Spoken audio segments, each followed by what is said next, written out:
Okay, this is my informative speech number 2. Here's my audience. All right, let's get started.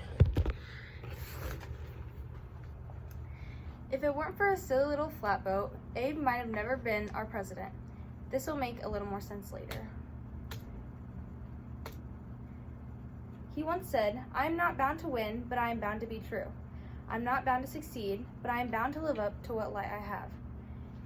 Quotespedia.org explains that this means that you might not always win, but you always should try your best.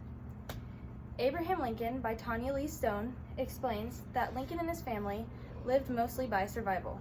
He had to do something for fun though, so he worked on a flatboat. Keep in mind that he's a kid in the early 1800s, and the US was only about 30 years old at that time, so this was his type of fun. Let's look a little more into his early life, his presidency, and how he impacted the US forever.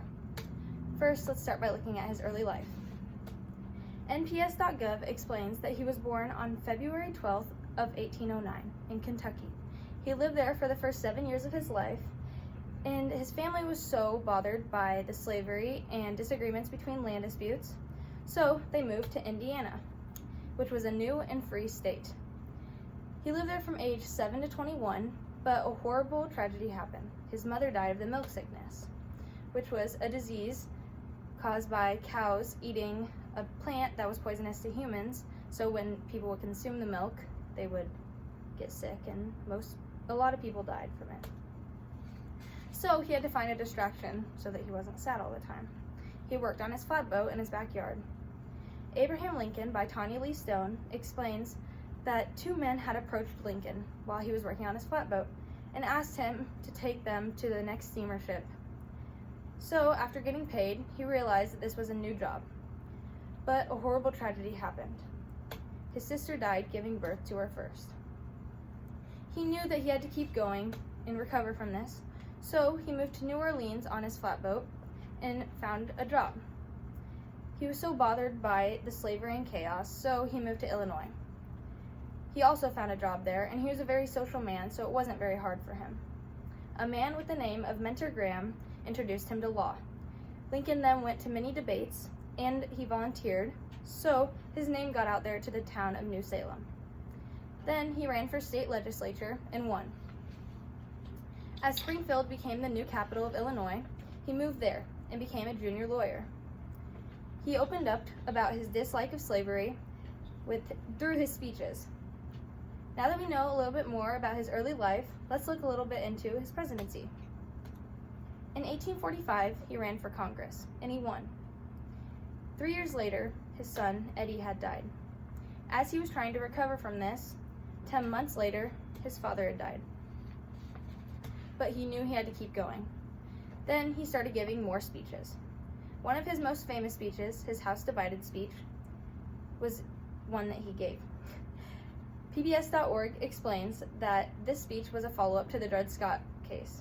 Dred Scott was a slave who was given the opportunity to live in a free state, but he knew, because of the racism, that it wouldn't be much different than being a slave, so he continued to stay in slavery. 2 years later, he won the presidential election on November 6th of 1860.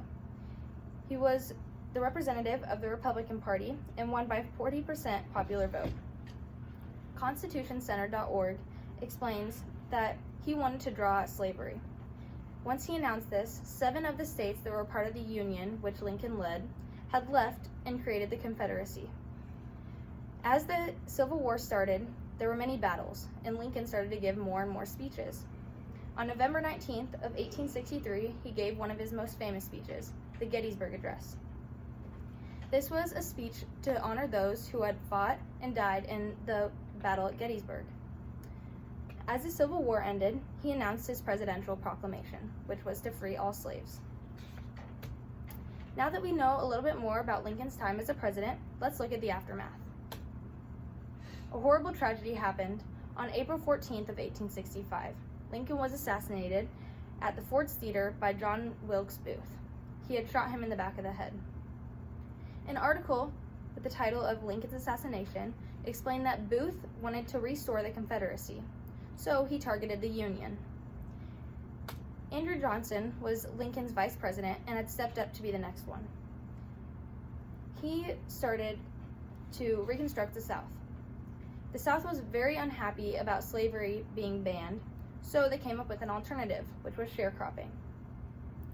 African Americans had their freedom, but not much. They didn't have much income either. Liber Text explains that segregation was still huge. Even though there were now schools for the blacks, everything was still segregated. Congress knew that they had to step in. They created the Civil Rights Act, which granted all citizens of the United States their life, liberty, and property. In conclusion, Lincoln was one of the most remembered and impactful presidents of all time. After all, he did free 13% of the nation from slavery. So, going back to the quote that I said at the beginning, you can tell that he really lived up to his best. Overall, I hope you learn more about his early life, his presidency, and his impact on the United States. Thank you for listening.